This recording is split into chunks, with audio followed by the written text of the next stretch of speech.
Hello అస్సలాముఅలైకుం అండి. ఈరోజు egg curry చేస్తున్నానండి. 2 ఉల్లిపాయలు, ఒక పచ్చిమిరపకాయ, తగినంత నూనె వేసుకొని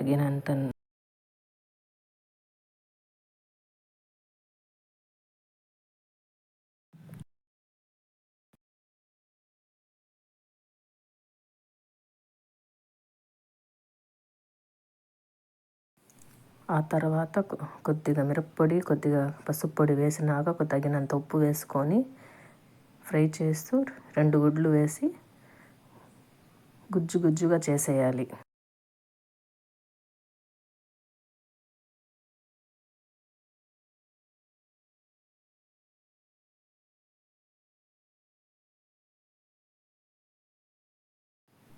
ఆ తర్వాత కొత్తిమీర వేసి గార్నిష్ చేసి ఎగ్ కర్రీ రెడీ.